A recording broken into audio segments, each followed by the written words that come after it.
Қазақтың ұлан-байтақ даласының әр пұшпағындағыдай шешен шайырлар, дарынды ділмарлар мен таңдайы жарылған тақтақтардың мекені Маңғыстау өлкесінің тіл таңбалы елі де ешқашан сөз өнерінен кенде қалмаған. Бірақ зерттелу, зерделенуі жағынан кенже қалып, ғылыми айналымға енбеген көпшіліктің көзінен таса қалып келе жатырған сөз өнерінің, саз өнерінің иелері туралы әуелі мақтанышпен, кейін күрсініспен, тіпті өкінішпен айтылады. Оның бір мысалы ойы озық, жады мықты, құлағы түрік, тілі жүйрік, ақындықта, жыраулықта, жыршылықта, композиторлықта, күйшілікте бір бойынан табылған тұлға Қарасай Қалыұлының өмірі мен өнері рухани мұрасы. Қарасай Қалыұлы 1860 жылы қазіргі Бейнеу ауданына қарасты Самғұмында Ырғызбай Қарасай деген жерге дүниеге келгендіктен атын Қарасай қойған. Балалық шағы Жем өзенінің бойында өткен. Шежіре бойынша аталық түзілісі Адай, Келімберді, Мұңал, Шоғы, Жолай, Бодан, Кенжебай, Қотырбас атанған Қайырбек, Шолан, Қалы, Қарасай болып өріледі. Шоланның 5 ұлының ішінде Қалы мен Қос үнемі бірге айтылады. Маңғыстау энциклопедиясында Қалыұлы Қарасай 1870 жылы орыстың жазалаушы отряды Кенжалы өзені бойындағы 20-30 үйді шапқанда тірі қалған жалғыз бала, ол Қотырбас Қарасай жыршы деп аталған. Ертедегі Қазтуған, Доспанбет пен Сыпыра жыраудың тамаша туындыларын халыққа жеткізген. Солардың дәстүрімен Қырымның 40 батыры дастанын 30 күн бойы жырлап әрең тауысатын болған. Қарасай болмақ қайда бар деген сөз содан қалған. Қарасай Қалыұлы Маңғыстау Арқа жеріндегі жыршылық мектептің белгілі өкілі деген қысқа ғана дерек берілген. Оның ұрпақтары Ильич Бітімбайұлы мен Қожа Ахмет Қамбарұлы бастап ұйымдастырумен зерттеуге кірістік. Қарасайдың әкесі Қалының Қос деген інісінен тарайтын аталас 4-ші ұрпағы Нұрмұхаммед Аймұхаммедұлының айтуынша, Қарасайдың бала кезінде Иса Досан көтерілісі тұсында орыстың жазалаушы отрядына қарсы шайқасып, аулы Қапыда қырылған көрінеді.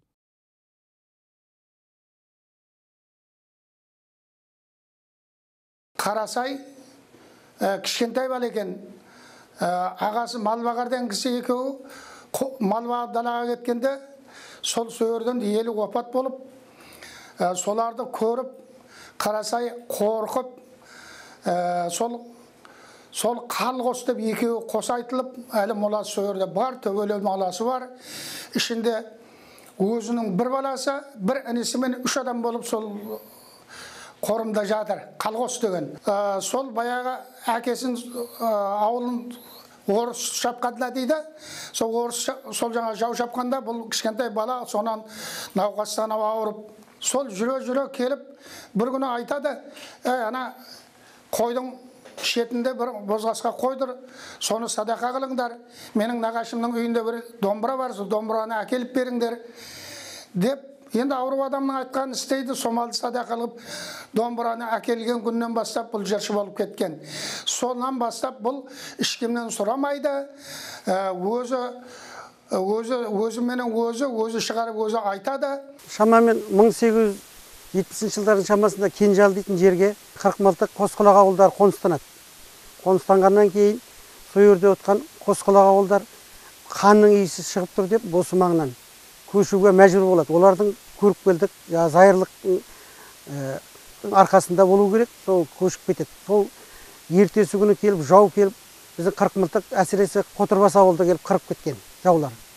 Сол мал бағып, қозы бағып шамасында жасында Қарасай жыршы болады соның ішінде. Ағасы мал бағар, тағысы бір жар тумаларымен аман қалған.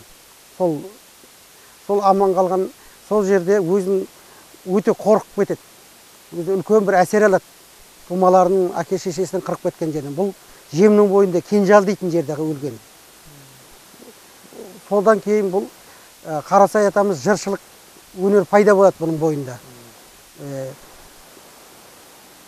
Ол кешегі қиын қыстау жерлерінде Өзбекстан, мына Қарақалпақстан жеріне барып өлген. Оның қасында жеңгесі Айша шешеміз жатыр.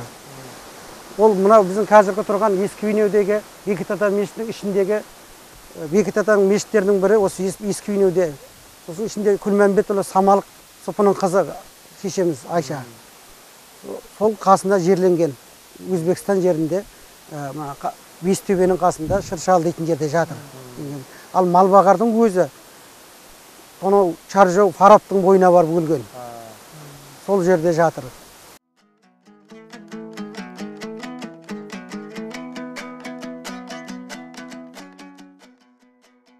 Бөгежан ауылының ақсақалы Әнапия Медешұлы 1926 жылы әйгілі Әли Тауанның астында үй тігіп ұйымдастырушылардың бірі болған әкесі Медештен естіген әңгімелерінде Қарасай туралы деректер береді. Сол аста тыңдаушылардың бірі Қареке ноғайлықты айт деген қолғалаумен әнестен бері қарай бастап естек ноғайды айтып, едігенің ескі жырын Қарасай қазиға дейін ұластырып, Қырымның 40 батырын жырлапты. Бесқала жеріне барғанда да Қарасайды түрікмен Жөнөйтхан өзіне шақырып алыпты. Сені 60 тарау ноғайлықты түгел айтады дейді. Соны маған толық жырлап берсең, жер сұрайсың ба, мал сұрайсың ба, қойныңды жылдатын жар сұрайсың ба, беремін дейді. Қарасай оған мен қатын үшін жыр айтпаймын, мәрт болсаң қазаққа жер бер деген. Содан апталап, айлап жырлап болғанда хан орнынан тұрып құрмет көрсетіп уәзірлерін шақырып, мына Қарасай Құдай деген адам екен, жаңылыспай қатесіз айтты. Әмударияның бойынан бұзау басыдан Қаратоғайға дейінгі жерлерді Қарасайдың қазақтарына бер дейді. Қарасайдың жасы 70-ке жеткенде 1930 жылы өз ажалынан шаншу тиіп ауырып қайтқан.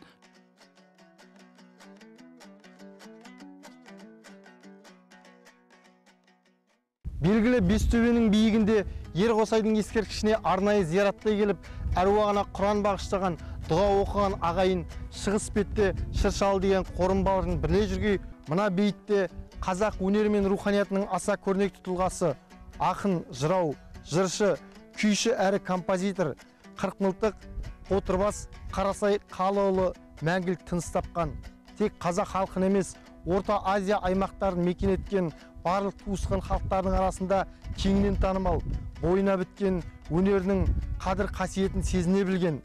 Сондықтан барлық өмірін тақуалықпен өткізген, құлшылықпен өткізген, сол арқылы әулиелікке жеткен Абыз атамыздың рухы шат болғай.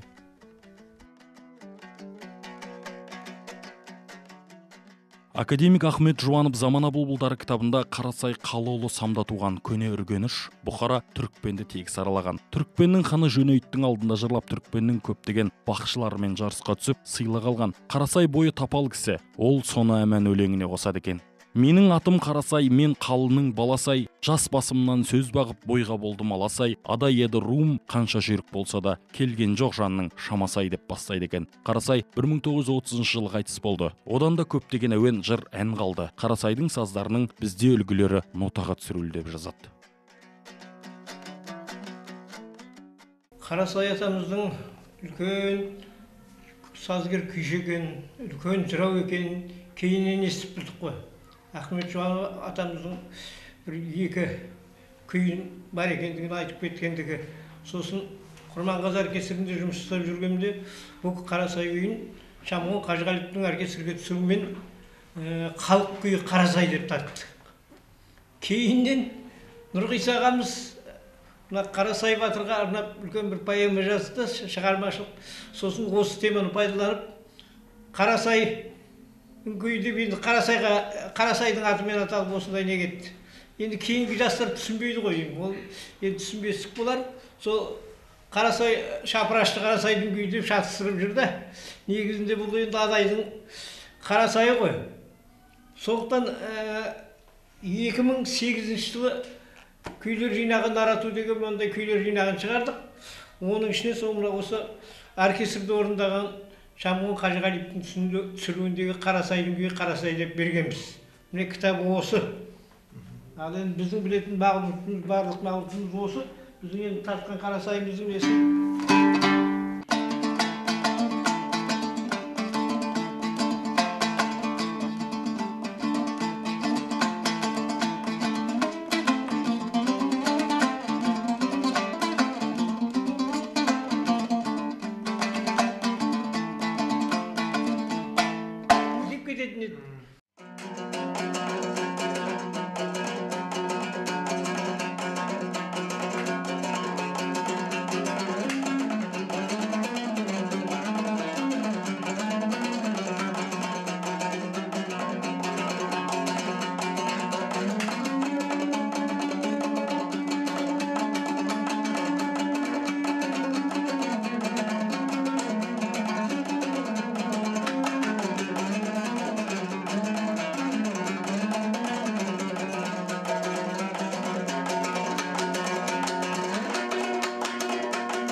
Қараштан туып Алашқа аты жайылған ақын, дін ғұламасы Ыбырайым ақын Құлбайұлы «Алтынды қорда қонған жер» атты шежіре кітабында шоғы руынан шыққан жақсылар мен жайсаңдарды жырға қосып, Исекей жолай болғалы құр қалған жоқ орнынан, Қарасайдай айтқыш бар, таңдай шешен жарылған, Қарасайдың айтқан сөзі кір кеткен заттай сабыннан дейді. Ақын шежіреші Үбіғали Бақтығалиұлы өз жыр толғауында Қотырбаста Қарасай таң алдында шаңқылдап ұшқан құспен жарысып жыр айтып өтті деп еді дейді. Кеңес үкіметі кезінде жыршылар Қарасайдың жырларын қорқып айта алмаған. Өйткені оның негізгі тақырыбы имандылық, оның дәретсіз басқан жерім жоқ деген сөзінен асқан тақуалығын көреміз. Тіпті ноғайлықты жырламас бұрын қайта дәрет жаңғыртып ниет етіп кірісетін болған. Тыңдаушылардың өзі егеліп жылап, әр батырдың қазасына қабырғасы қайса отырып Құран оқып дұға қылатын. Қырықмылтықта Қарасай болып тау айтты Шамасай деп айтатын жыр жолдары менің бала кезімнен құлағымда қалған. Оны айтатын менің әкем Теберсін Ази Қосынбаев деген кісі еді. Ол кісінің тартқан сазы мен айтқан сөзі менің құлағымда әлі жаңғырып тұрады.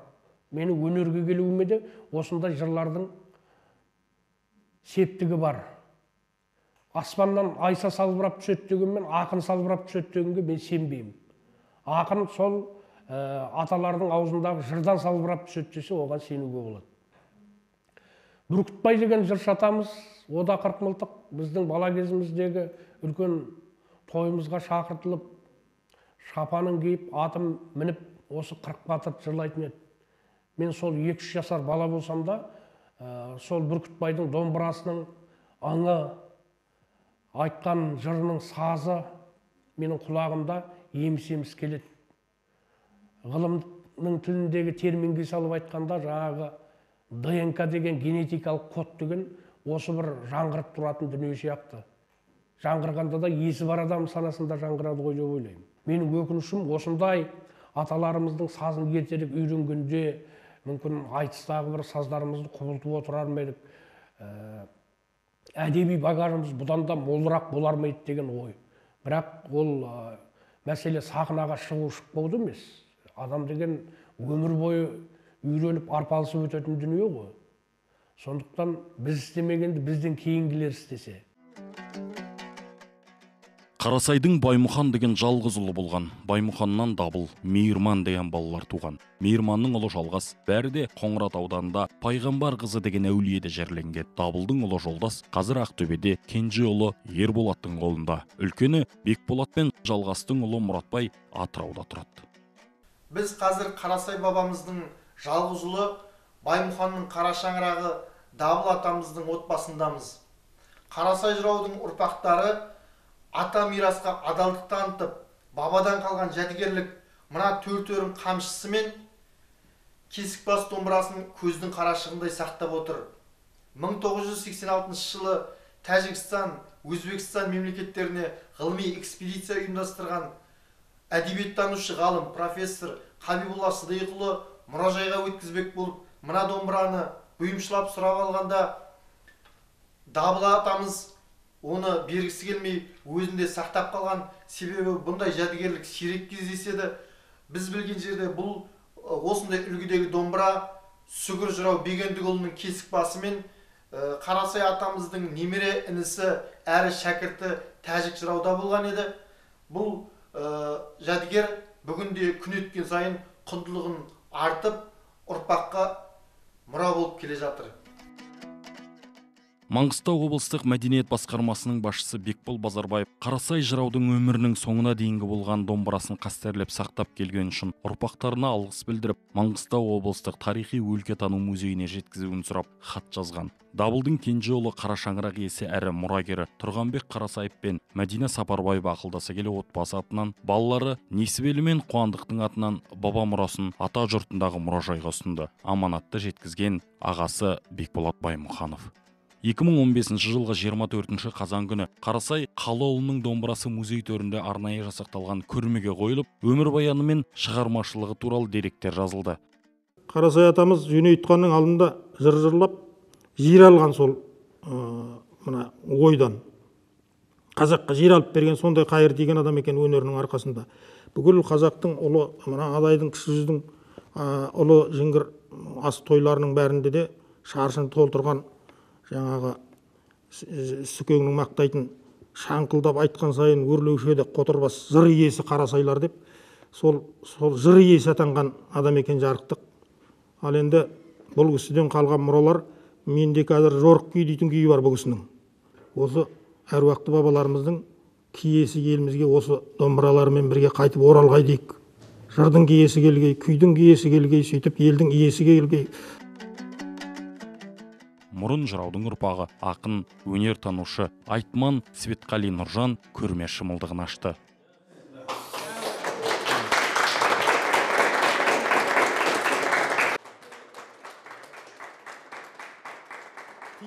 Бүгін әулиеде мен не дейсің енді? Мынаған сыйғызған ғой бүкіл неше ғасырлық тарихымызды, шер шежіремізді, жыр шежіреміздің бәрін осыған сыйғызған ғой шалды. О шалдарға қалай енді сыйынбайсың? Мынау атамыздың опырмалы домбырасы, мына жерден суырып алып, атқа бүйтіп бүктеп қоржынға дорбасына салып алып кете береді ғой енді. Ана кісі шапшаңдатыңқырап жіберіп, мына несін темпін жылдамдатып, Қарасайдың сазын салып жүрген, мына Наурызбектің сазы деп жүргеніміз, негізі Қарасайдың, 40 мылтық Қарасайдың сазы. Қазіргі сүгірдің кесік бас домбырасын сол Сарман жасаған екен. Дәл осы формадағы домбыра ғой ол да. Сосын жаңа тәжіктің домбырасы қайда міне. Мынау тәжіктің, мынау кесік бас домбырасы міне. Інісі мына күйші тәжіктің, жыршы тәжіктің. Міне осы менің ойымша осының бәрі сол Сарманның қолынан шыққан қара қуғарағайды адамша сөйлеткен адам дейді шебер. Сол кісінің қолынан шыққан домбыралар деп есептеймін мынаны. Сарман дейтін ағашқа жан бітірген адам екен. Аталар түгел шебер болған, аңшылықпен айналысқан. Ол 20-шы жылдары әуелі Қарасайға 10 шақты жылдан кейін тәжік жырау, сүгір жырауларға қалақпас домбыра жасап берген. Мен атым өтелген, ұрауымыз ескелді. Егенді күні сүгірдің баласымыз. Мына тұрған үйдегі осы уақытқа дейін сақтап отқан сол сүгірдің кесік басы. Бұның негізі жасалған уақыты кешіне 1938 жылдарда мына Шажауын төменгі жағындағы Пескі деген станцияда маятел болып ел отырғанда Сарман деген жасап еді. Сол енді осы уақытқа дейін кәдімгі өзі кетсе де көзіндей болып үйде сақталып отырған. Қалының Мұса деген ұлынан туған Қарасайдың немере інісі тәжікте жыршы күйші болған. Оның немересі Меңдіқұл Жаңабайұлы Бейнеу ауданында тұрады. Ол бізге атасы туралы домбырасы жөнінде айтып берді. Атам ешқандай не құрмаған, серілік құрмаған, қалай болсалай киініп, жыртық шапанмен, есекпен, өзі соқыр қасында ертіп жетектеп жүретін адам болған. Бір кеткенде сол 3-4 айлап қалықты бір ауылды түгел бағып отырды. Осы жырының арқасында ондай дауыс болмаған, тек суырып салма не болған, және мына ноғайлықтың 12 несін үзбей дұрыстап айтқан, бұзбай тәжікке айтқан Қарасай ата. Ал енді тәжік мен саған тапсырғаным осы ноғайлықтың 12 несін түгел айт, саған тапсырғаным сол деп, сол жерде ноғайлықты тапсырған екен. Тәжіктің домбырасы енді мен 53 жылдан бері келатқан домбыра ғой үйде тұрған. Аржағы қанша жүргенін білмеймін. Мен енді сол бала кезімнен бастап домбыра үйреніп, 70 жылға дейін тартып жүрдім бұл домбыраны. Келген адамдар да шыққыр домбыра дейтін, ол кездері ешкінің ішегінен жасалған ішектері. Содан бері үйде тұр.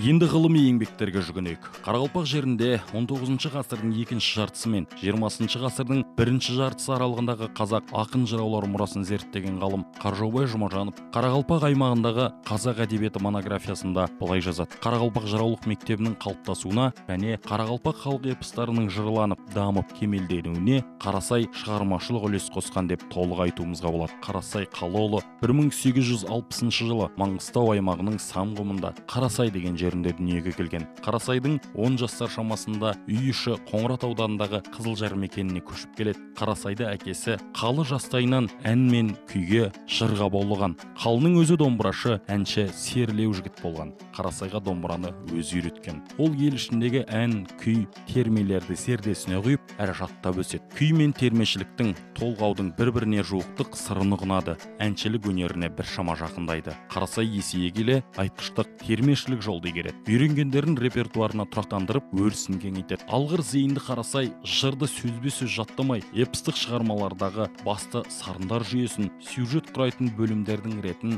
қандай сөздер мен оқиғалардан тартыс басталатынын, тартысты баяндайтын жыр жолдарын есіне толық әрі жүйелі ұстап, көңіліне тоқиды. Қарақалпақ аймағы қазақтарынан шыққан ақын, жырау, жыршылар репертуарында адай Қарасайдың күйі, Қарасайдың жыр сазы бар. Қарасайдың жыр сазын оңтүстік Қазақстан облысы Мақтаарал ауданы Жетісай қаласында тұратын күйші Қыдыр Орақбаевтың орындауынан жазып алынды.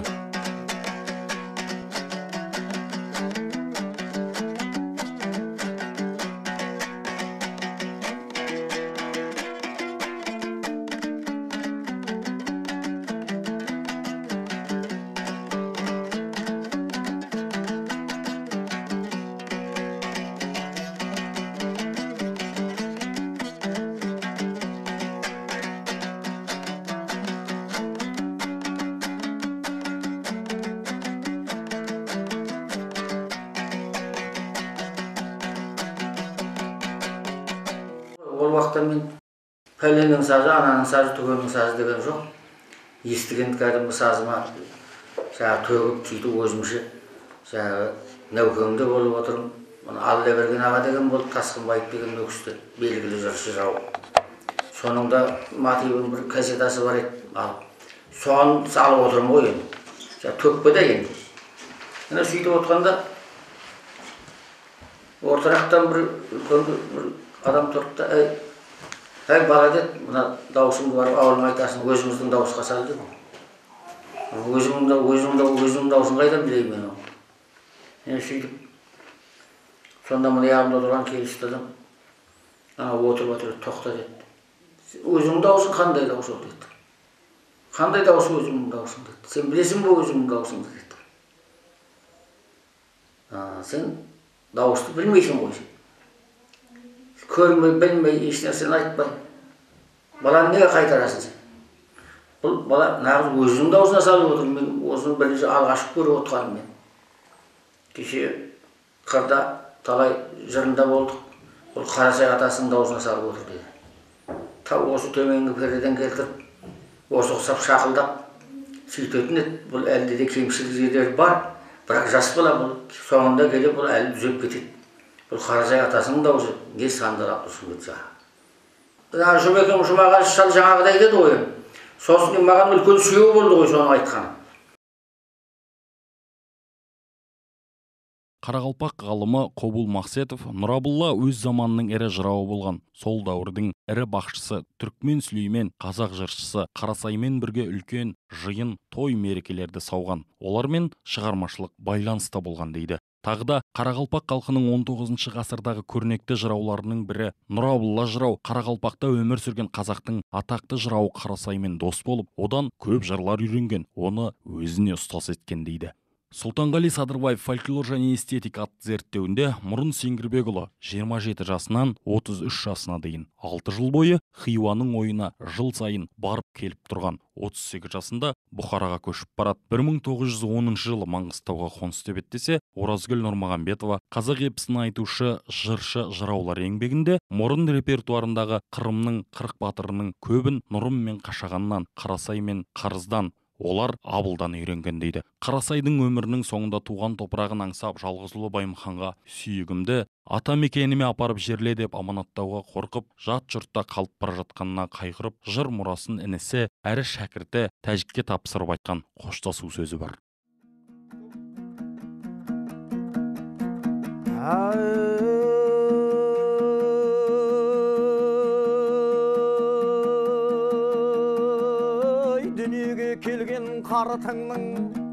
Дүниеге келген қарытыңның қайырлы заман күнінде арыздасып кетейін, маған бір тартқан таразы өлшеуліп айтақ демің мені.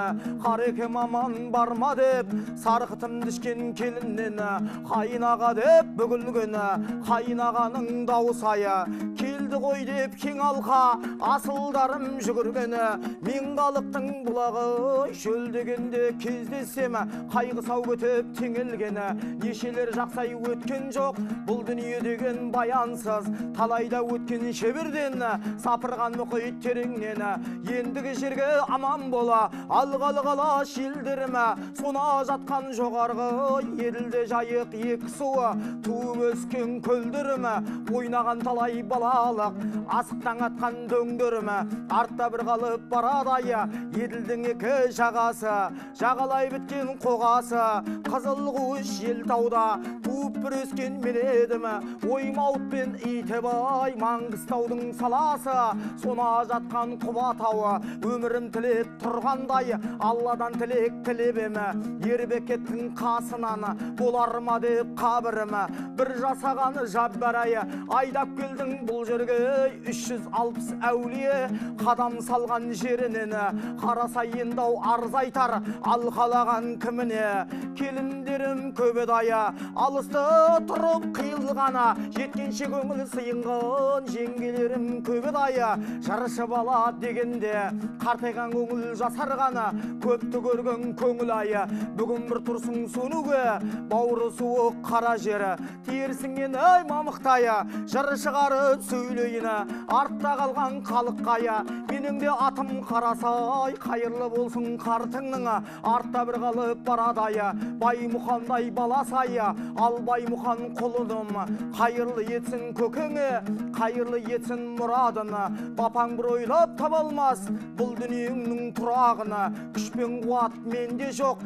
еділ менен жайыққа апарып мені жерлеуге елде туған ерде жоқ елеусіз елде қарағым қалуға қалдау сүйегім қирады қолдан тірегім басыма салып базарына бапаңдендай кім жоқтар адыра қалған мазарына мына жатқан қу тоғайы араласып жайлағын талай ерлер қан төгіп жалғыздың басын жалмағаны адыра қалған сор едің келген адам айналып кете алмайтын тор едің тона жатқан ер бекет тиер мекен көмегің қасыңа барып мен өлсем ең болмаса мұсылманы бұл бекеттің елі деп қарасай жатқан жері деп құл қуалла бір алқаны оқырдай дұғасыны бұл дүниеден мен өлсем кім табадай көкеңнің таба алмас енді ғұмырын Баймұхан жаным аманат әуелі бір құдайға тағы да сені тапсырдым 8 арыс адайға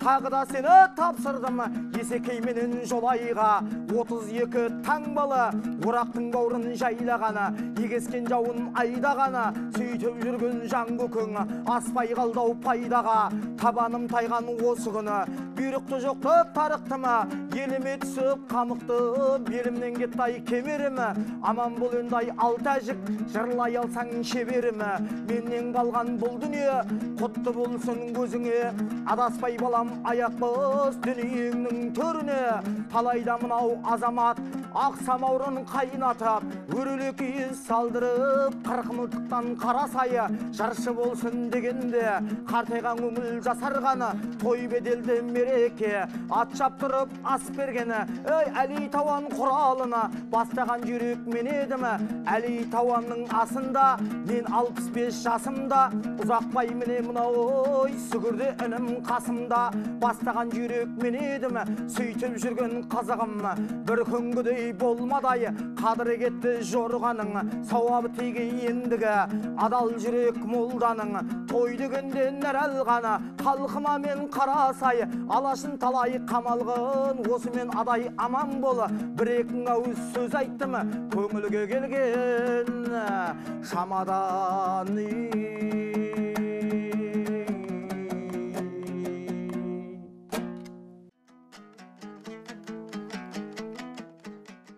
Қырықмылтық ауылынан Құлшар Атажан, Қожа Ахмет Теңел, Тәжік Қалдықара, Қарасай сияқты күйшілер көп шыққан. Ғалым Қабиболла Сыдиықұлы 1986 жылы Өзбекстан, Тәжікстан республикаларына жасаған ғылыми экспедициясында Ұзақ Мыңбаевтан 17 ән, жыр сазы, 5 күй, 10-ға жуық толғау термелер жазып алады. Оның ішінде 40 мылтық Қарасай жыраудың жыр күйі де бар. Маңғыстау облыстық тарихи өлкетану музейінде өткен тұсаукесерде күйші Марат Нұриддинов Қарасайдың Қарасай күйі мен жыр сазын тартты.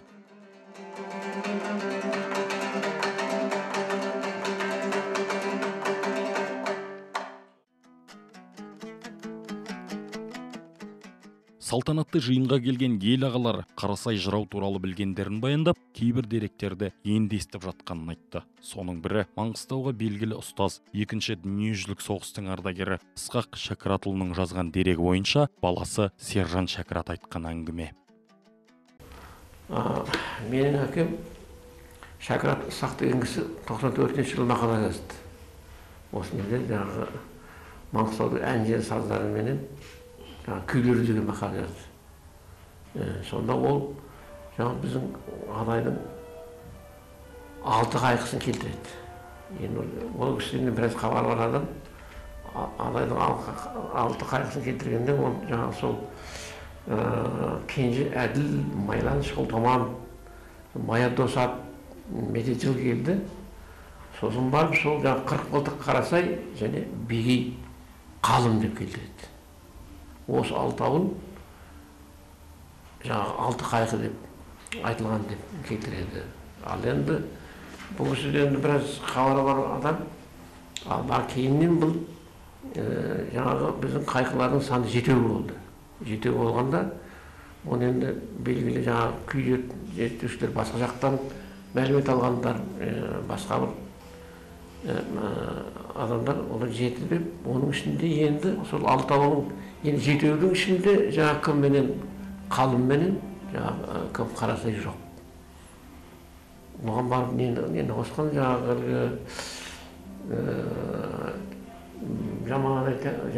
Жаманадай Тастемір менен Қаражол Тұрсынды қосады, сосын жаңайдан Өскінбай. Осымен 7-ді шығарған. Оны енді кім менен Қарасай менен Қалымның қатардан шығарып қалғаны енді оғанда бір себептер барған шығар, олардың қонысы бөлек болған шығар. Жинаушы, мәлімет берушілерден білмей алған болуы мүмкін, өнер зерттеушілерге. Солай оған. Дегенмен де бұдан менің әкемнің білетін мәліметі сол кезде де сол әкем теңдес, әкемменен тұрғылас адамдардың көбісінің білетіні сол 6 қайқы, солардың ішінде Қарасай бар.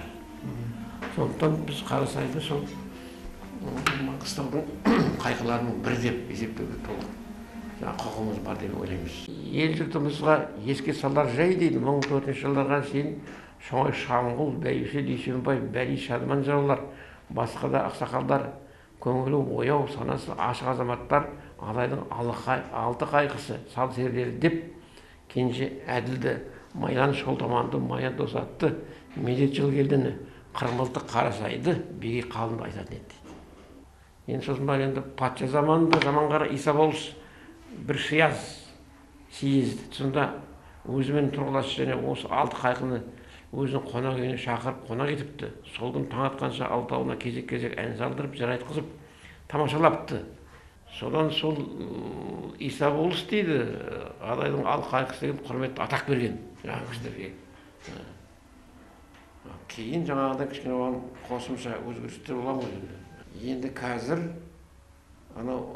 сол 7 қайқы деген ұғым, 7 қайқы деген барлығы бізге сіңісті болып қалды. Оны ешкім кері шығармайды, олар жоққа шығармайды.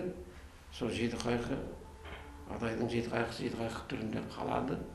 Бірақ солардың қатарында 40 мылтық Қарасай менен Бегей Қалымның болуы өте орынды. Бұл ұстаз адам біздер Маңғыстауда қалыптасқан Қашаған мектебі, Сүгір мектебі, Мұрын мектебі, Шамғұл мектебі деп қарайтын болсақ, бұл кісінің солардың барлығына да ұстаз екендігі бұл кісінің қалдырған өнерінен біздер апанып көріп тұрамыз. Қарасай жырауға байланысты, Қарасай ақынға байланысты, Қарасай күйшіге байланысты әлде де біздер шоқтығы биік еңбектер күтеміз.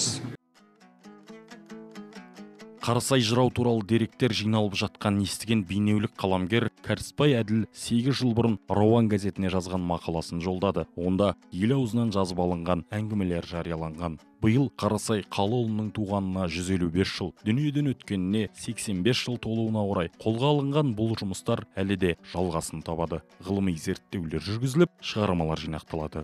Өйткені ол мәңгілік елдің мәңгілік мұрасы.